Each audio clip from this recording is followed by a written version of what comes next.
pivot a little bit to recruiting. So it's the offseason. The lifeblood of SEC football is recruiting, and you guys have been really active on the recruiting trail. It's a little bit of a different world. When you came in, we had COVID restrictions, and like in-person recruiting was maybe a little bit more difficult. Can you talk to us a little bit about how recruiting is going and the process behind the evaluations? A lot of fans look at stars, they see every guy with stars and think, oh, we got to go after that guy. How is this staff evaluating players and deciding, how a guy's a good fit? When we first got here, in person was impossible. And so everything was done like we're doing right here. And technology is fantastic. It allows you to have these kind of conversations, but just that in person, getting your eyes on the player, there's no substitute for that. And our coaches are on the road right now getting a chance to do that. And they're having a great time. So, because we haven't done it. We haven't had spring recruiting, some of these guys in a couple of years. And this has been a great opportunity for our staff to be out there. As far as the evaluation goes, that's always the question. I think look at the NFL draft. Because I don't know all the information on every single guy that's going to be drafted. So we listen to Mel Kiper, we listen to all these other experts, and they do a really good job. But there's also teams that are evaluating each player and trying to figure out, all right, is he going to be a fit? Not that he's a bad player, just is he a fit? I think that's one of the keys that the stars and some of the other evaluations don't take into consideration, is that fit piece as well. Because it's not just, the football piece, that's the main thing. But the academics, the environment, everything else that goes along with, just that player living his life for 3.5, 4 years in your program. That's really important. And his family as well. How does his family fit into that? How does hope, dreams, and goals all fit into that? So you got to take more into consideration than just the football physical evaluation. And then what do you have on your team? You may have a guy like that. There's some times where there's a great player out there, and people might wonder, why are we not taking this guy? Well, we already have 2 guys like that on our team.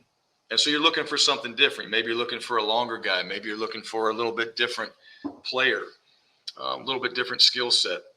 So there's a lot of factors that just your current roster really determines who you're going to go after. And you mentioned it, recruiting has changed. The portal's changed. Your roster can change very quickly. You may have a guy, you may have good depth, and all of a sudden that changes. Now you have to pivot and go after a couple other guys at a position that you thought you were going to be solid at. And so now that changes. And one of the things that we try to do, we talk about our eyes, our ears. We really want to evaluate the players. We want to see as much as we can. And nowadays, like the way these guys are doing things at camps, the access to film, it's so much better than what it used to be. You can get so much information. You can get on their social media accounts. You can see pictures. You can see a lot of things. So you get a pretty good idea of who this guy is and what he looks like, what he's built like, and then also watch his film and then talk to the high school coaches and talk to people that he works with. And I think the high school coach evaluation is extremely important to just find out, like, what are they doing with that player to help him get better? Because he's not a finished product. He still has to play his junior or senior year in high school, and he still needs to go help his team win. And so what are the coaches doing to help him get better, or what does he need to work on? And those are things you want to know about these guys that you're recruiting. But as far as how they get ranked, I don't know all the details of that. I know that guys have to go to camps. I know they got to be at certain events in order to be seen. And then, a lot of those guys that are the higher rated guys and the stars, they're good players. And now when you dive into it, all right, there might be a guy, he's a legacy guy. He might have had a dad or somebody that played at a school that's recruiting him. Well, there's a connection there. And maybe, he's not interested. But you get on the phone with those guys and you compete. You compete and you talk to them, because there's a lot of players, and You go back and like Cadillac, he was a guy, he tells a story. I mean, this was not, Auburn wasn't necessarily a place he thought he'd end up, but he comes on campus. And I think this is one of the, our secret, I wouldn't say secret ingredients, but one of the ingredients that helps us in recruiting is getting players and families on campus, because I feel like this place is different. When you step on campus and you get around Auburn, it's a different feel. And that's how Cadillac felt when he got here. It was just different. And everything changed in that moment. It was, Auburn was the right fit. And so that's really how recruiting works. You find those really good players, you find out about them. So you get the character evaluation, you get all the information that you need, family, all those things, all the boxes are checked. They fit the need that you have on your roster. And then you get around them. And you just know, like, there's that connection. Like this guy, Jay Fair, you talked about, other players, there's a connection there where it's like, all right, this is going to be a great relationship. This is going to be a good fit. He's excited about the things you're doing. You're excited about what he brings to the table. You know he's going to be a difference maker for you, not just on the field, but in your program. And then that relationship gets built, and those guys come in. And one of the things, look at Roger McCreary. I think Roger was a 3-star. And I didn't get a chance to recruit him, but he was a 3-star coming out of high school. But nobody saw Roger when he decided to come back out there on Sundays with the cones by himself, doing footwork drills and putting in the work and just concentrating on how he can become an elite player. And then he's drafted in the 2nd round and he's getting his shot in the NFL. Well, guess what? Guys develop. There's some guys that are late bloomers. There's some guys that maybe didn't hit all the camps or didn't get the same amount of attention that are really good football players. And so as a staff, we got to evaluate those guys. We got to watch them, and we got to trust, even if no one knows about him, like we see something in this player that we feel like he can be successful because he's a lot like Owen Papo. Because you use guys, like you kind of go back and you compare guys to the guys you coach, like, man, this guy's a lot like Owen. This guy's a lot like this guy. And when you start talking to him, you're like, man, this guy's got that mentality. And you just start picking up things along the way that says he's going to be a great fit for us. So that's what you're really diving into. You don't want to pass somebody over. You don't want to miss on some guys that may not have the same ranking, may not have the same attention that some other guys have got, because there's some really good players that are out there. And so that's what you're doing. You're evaluating. And then once you hone in and you have a chance to go compete for these really good players, that's what you have to do. And that competition, it goes all the way through up until when they actually sign. So that's what we're doing in recruiting. And I think our coaches do a really good job evaluating. I think they do a really good job talking to the high school coaches and getting the information they need, and then putting all that together and then getting guys on campus. Because once they're here, you can see it in their eyes. Like they walk into this facility, that new facility here very soon, and they walk into Jordan-Hare Stadium and their eyes light up, and it's like, okay, you can tell that in their heart that they're feeling that Auburn is going to be a place for them. And that's what I think we bring to the table is guys want to be a part of that. And then we got to just get the right ones that we feel are going to come in here and help us. Quick follow-up, Coach. Before your arrival, it seemed as if there was not much of a focus of going outside the Georgia, Alabama, Florida borders to recruit. Do you feel like you've been given the resources to recruit more nationally rather than focusing just on the Southeast? Well, yeah, we definitely have the resources to do that. And one of the things, we coming in here and having guys from the West Coast and different areas, there were connections where we knew of players that we knew would want to come here and be a part of what we're doing at Auburn. The Auburn brand is strong. And so, that was part of that. And we still have those connections. Being here in state is extremely important to our success. And that's something that now being here 17, 18 months, there's no question the state of Alabama has great coaches and great players.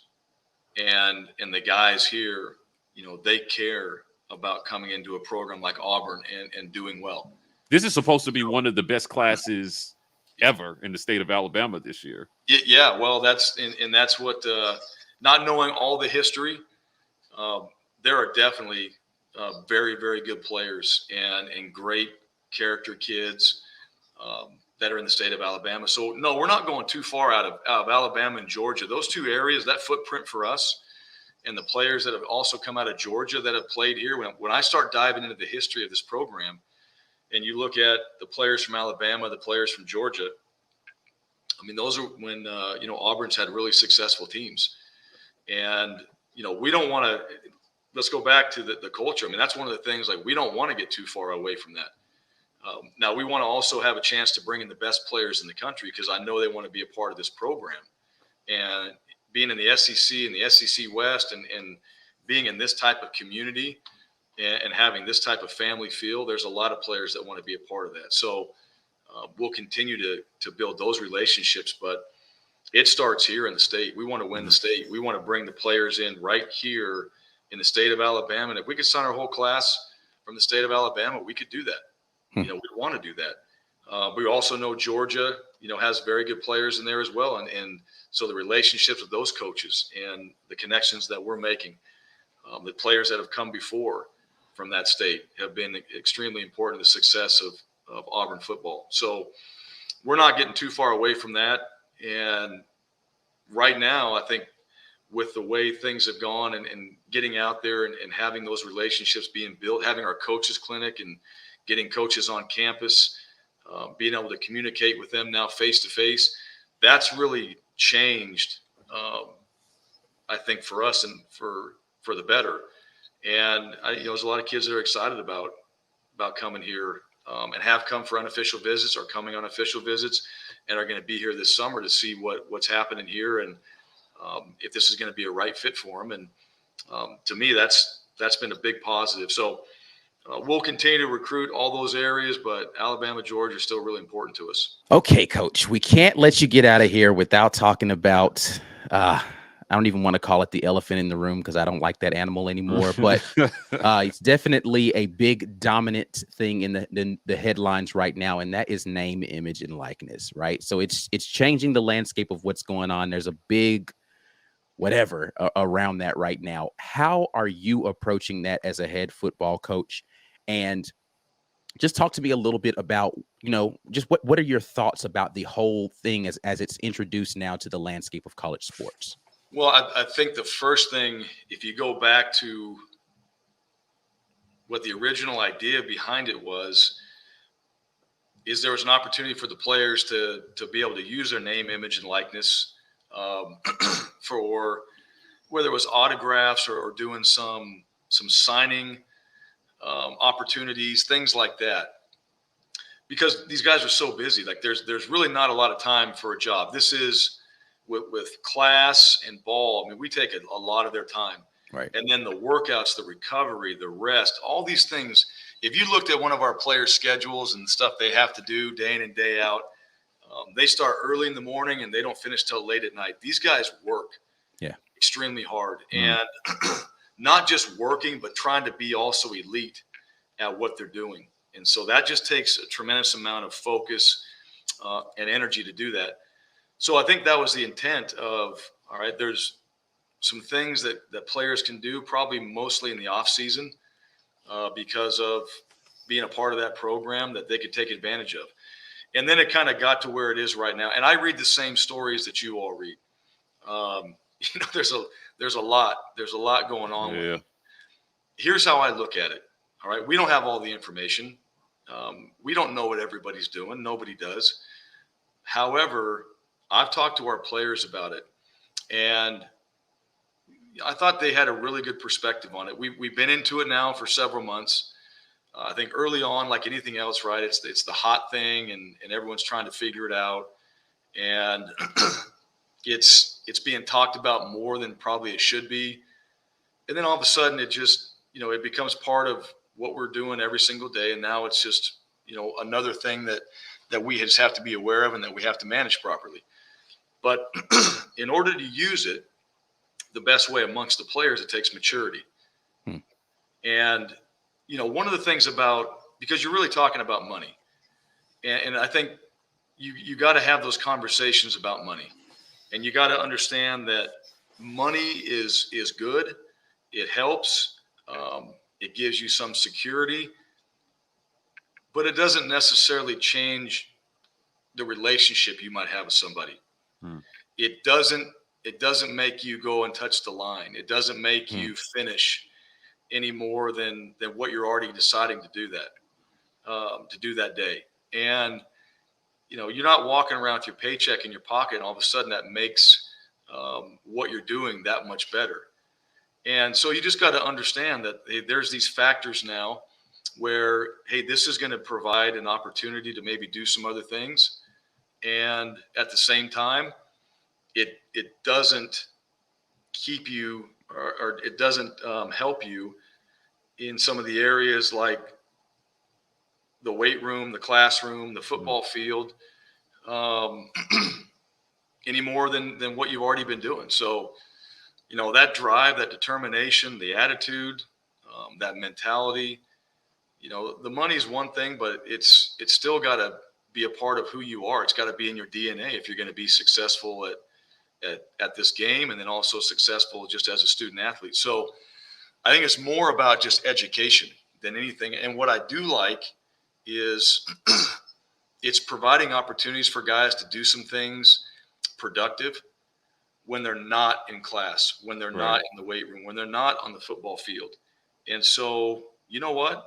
I really like that. I think that's something. I was a business major. I enjoyed marketing.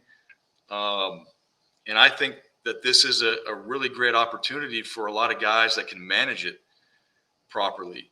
Hey, go be great and elite as a student athlete, and then go take advantage of the opportunity you have here to go out there and really brand yourself in a positive way. So when football is over, which it's going to be, all right, football is going to end. You've also left this really positive experience with other people because of name, image, and likeness, not just on the football field, and they get to know you for who you are, and you get to build those connections. So when football is over, you have an opportunity to get into something else and to start your career there, which the one thing about our players and every player I've ever coached, football will end, but they're always going to be competitors.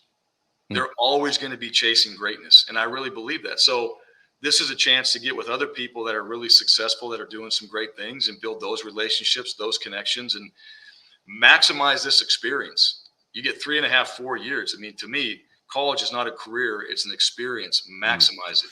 Take as much out of this experience as you can. So when you leave, you're ready to go succeed in whatever's next.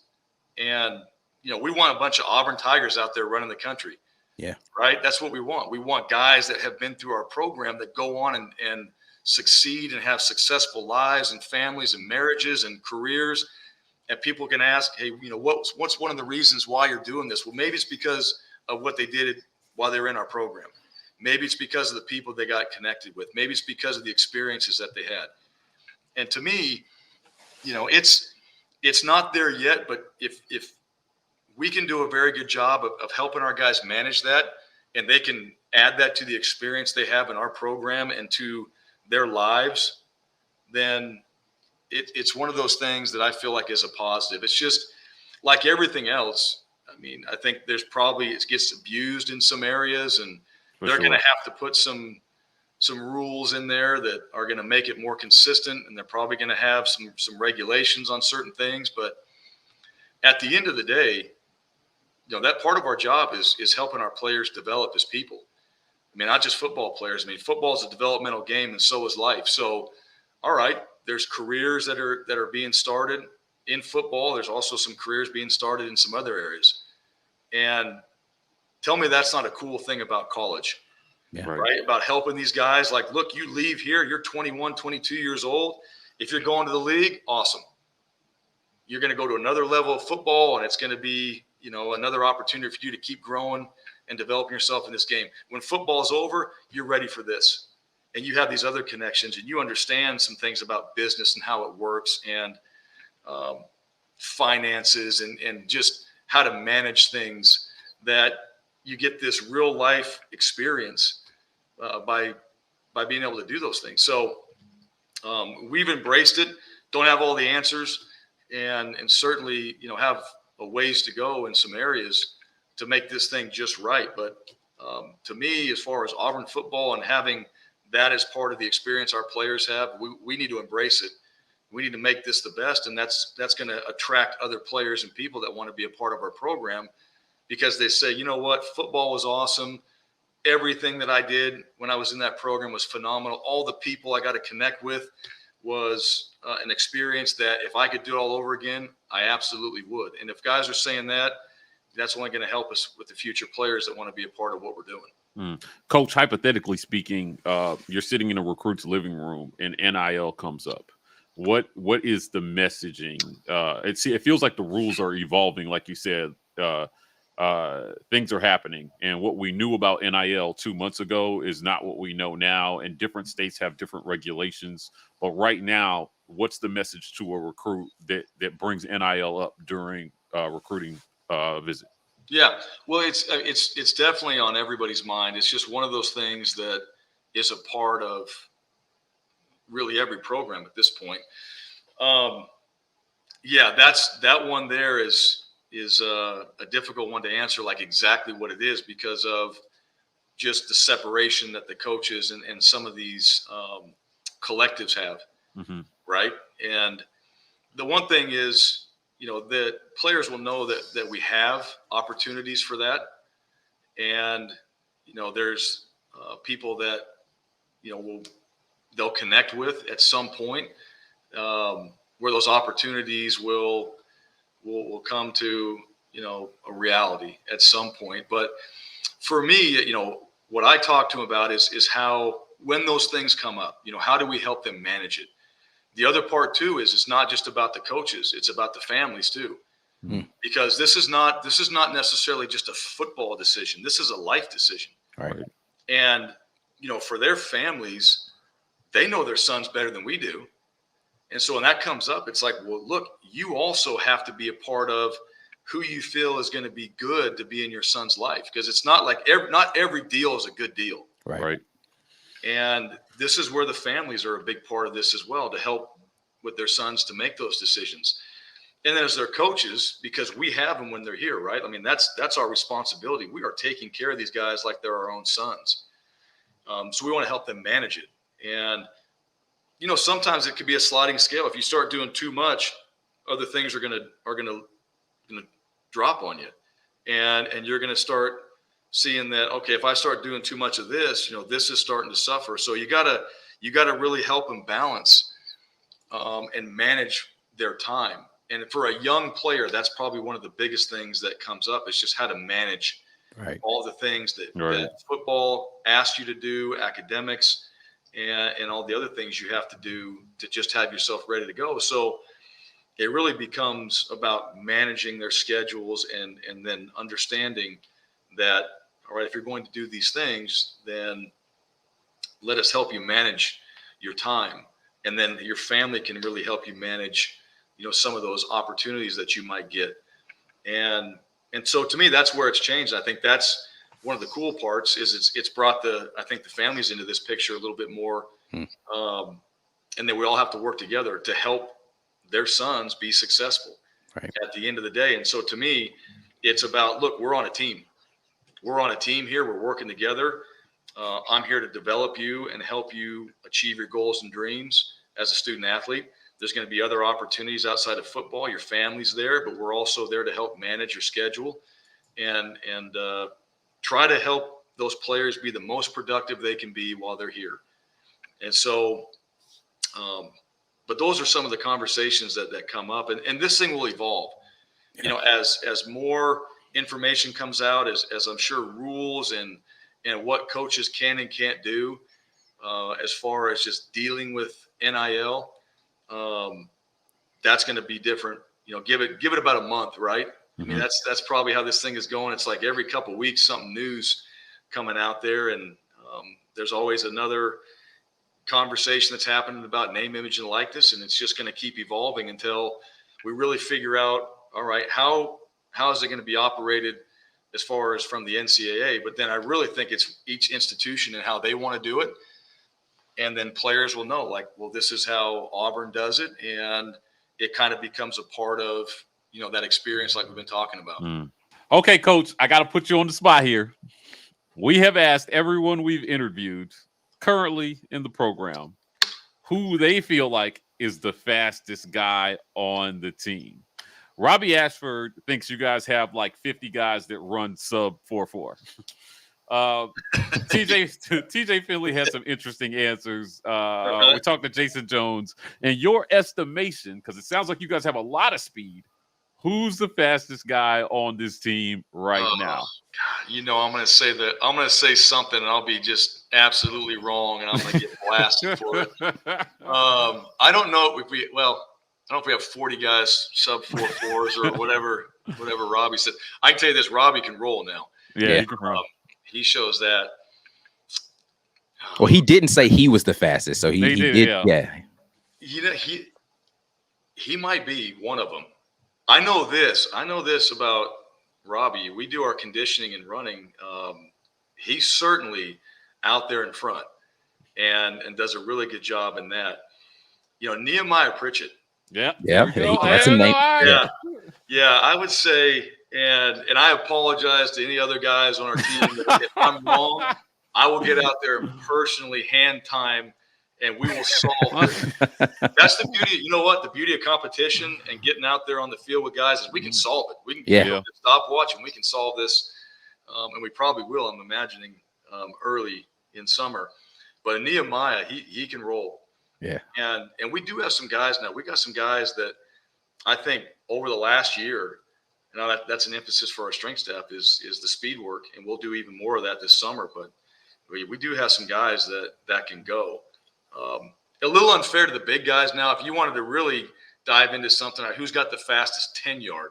Right. That would be the other one, right? Because that's the one that the NFL, they look at the 10-yard and all those things like that. But I got to say Nehemiah is right up there with being one of the fastest, if not the fastest. Jay, what did everybody else say? I'm curious what. So Nehemiah Pritchett was one of the ones everybody named. Shedrick Jackson's name came up a couple of times. Shed's right there. Jay Fair claims he could dust anybody. He does, like Jay is just super confident in what he's got going on there. I'm not going to say that he can't.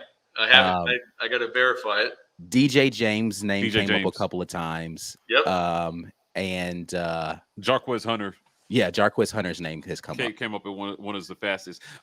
Jay Fair described to us either a machine or a drill or something that you guys do that measures speed over a certain amount of yards. And he said the first time that he did it, he was the second fastest on the team, but Nehemiah won both times. I think so. We do a couple different things. I don't know the exact name of the device, but I know our strength staff. So we do these electronic timing where they kind of get this little bit of a built-up start, so you kind of see the acceleration, and they'll go back and they'll evaluate that. We have these devices, they're called Catapult, where you get to see the workload really from a player. You get to see how the distance he ran that day, how fast he ran that day, how much he had to burst throughout a practice. And really what that information is, it goes back to, and you compare it to a game. So it's like, all right, well, maybe he's working harder in a Tuesday practice than he is in the game. And so you can, and it's really Anthony Lazard on our staff, phenomenal strength coach. He's kind of our technology guru that puts all this stuff together. And it's been fascinating to kind of go through those things. But there's another one. It's a 1080, and it's this machine. That's what it was. It was the 1080. Yeah, it's a 1080. Yeah. So we just started doing that. And I know we're working on getting a few more of them. But that was a device that our strength staff had brought out there. And it does. I don't know exactly all it tests, but I see the guys out there. And each guy, it's kind of attached to you. You run, and it just measures, speed and all these other factors that those guys are putting together to really see, okay, where are we at? And I know what they were doing. They're getting a base. Mm-hmm. They were doing that a few weeks ago. They're getting a base. So then at the end of the summer, then we can go back and do it again and go, all right, did the speed work that we'd had put in this summer, did that make a difference, and how much of a difference? And because every year, we go through like body fat, and it might be like the whole team dropped this much body fat, the whole team gained this much weight, the whole team pushed this many tons. And this will be another factor, just the speed, because that's the other area that we want to make sure that we're really improving, is that speed of our entire team. So just that speed factor of everybody in our program. Hold on, I got one for you, Coach. We've seen the tape of you in there in the weight room. Yeah. What are you pushing right now, Coach? What are you getting up off of the weight bench right now? Oh, I thought you were going to ask me my 40, because I was going to like I don't think that's... yeah, right around there. Robbie said you could probably out bench him, but he said he definitely can out squat you. No. He is wrong. Well, he is right on the squats, and he's wrong on the bench. He definitely out bench me. Okay. Oh, really? I don't think out of any of our players really, and I don't want to be any stronger than any of our guys. That's a bad thing.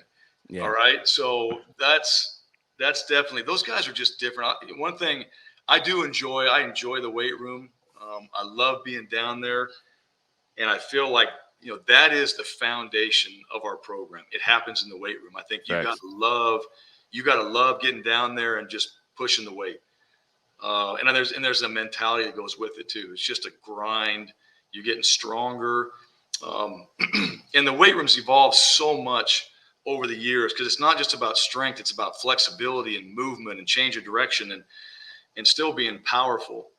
But our guys, it's different. I train somewhat, but I would say I go in there and lift more. Those guys are training. Mm-hmm. And that is different. They are training, and they are pushing weight, and they are moving things that I wouldn't even consider getting under the squat rack on some of the stuff that they're doing for, 4 sets of 5. Yeah. And that's the difference. They're just built different.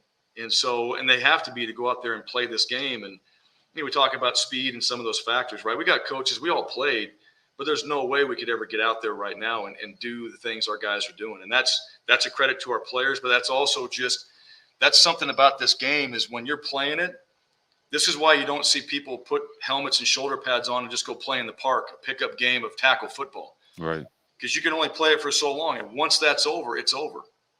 It's over. And so the way you train and the things you do to condition your body to play this game, it's special. And so I love watching that. That's one of my favorite things. I love being around guys that are doing it. I love watching it, because to me, like, that's the work that's necessary to go out there and play at the level they all want to play. So I appreciate him saying that, but those guys are built different, and I love just being around it. It inspires me, and I enjoy that. And then when they leave, I go throw up a few little light weights and make sure that I don't injure myself, and then still just try to get somewhat of a workout in, and then be on the field out there to try to run around and just be a part of what they're doing. Because when we get on the field now, here's one thing when we get on the field, I do want to be able to bounce around, because that is the best part of the day.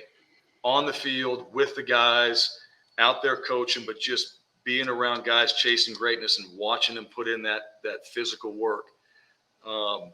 It's the best part of what we do. So that's a key ingredient to kind of being able to go out there and somewhat be a part of that. I will tell you, Coach, every player we've talked to and every comment I've seen, no shade to the last strength and conditioning staff, but they have all noticed how much better the strength and conditioning has been since you guys' arrival on campus. It was notable. Owen Papo last offseason said we're going to look like Marines come August. Jason Jones, during our recent interview with him, talked about how great the strength and conditioning was. It really feels like, you build that dog mentality in the weight room first, and it seems like those guys are getting that. Well, hey, I'll say this, Coach Pittman, a little story on him. I actually played for Coach Pittman. Mm-hmm. And so I got to go through his program when I was at Boise, and it was a grind. But here's what happened. Every single one of us got stronger, and then we had success on the field. And so I believe in him. I believe in him as a leader. I believe in that staff that we have down there in the weight room. But if you don't love it, if you don't love pushing weight, you don't love the grind of the weight room, it's going to be hard to be successful in the field. And that's just the reality of it. And so it is about that mentality. It is about, we have squat night and it's 6 o'clock at night and the lights are off and the smoke's coming out of the floor there. And Jarquez Hunter's got 650 on the bar and he's pushing that weight. And, it's, screaming, yelling, and guys are getting hyped. But, when you're 4th and 1 and you've got 750 pounds pushing against you and you're digging in with cleats and you're trying to get a yard, that's where that stuff shows up. And so it is a mindset. And I think Coach Pittman, I think our players have done a great job of really buying into that as well. And it ties into their nutrition. It ties into how they approach the weight room. And I've seen a difference in our guys. They're stronger. They're enjoying it down there, but they're also seeing that translate onto the football field. And, we got to continue to do a great job there. We're not where we need to be, but that's certainly an area that we emphasize and we know is extremely important to our success. Well, Coach, we want to thank you for joining us today to update our listeners and the Auburn fan base on Auburn football, giving us something to look forward to this spring. So we appreciate your time. Thanks for joining us. Hey, thank you. Appreciate it. War Eagle. Well, that's it for another great edition of Building Rapport with Coach Bryan Harsin. Guys, if you want more content like this, please hit like and subscribe. We are the War Rapport on most social media platforms, TW Rapport on TikTok. Gentlemen, we're signing off. And as always, War Eagle.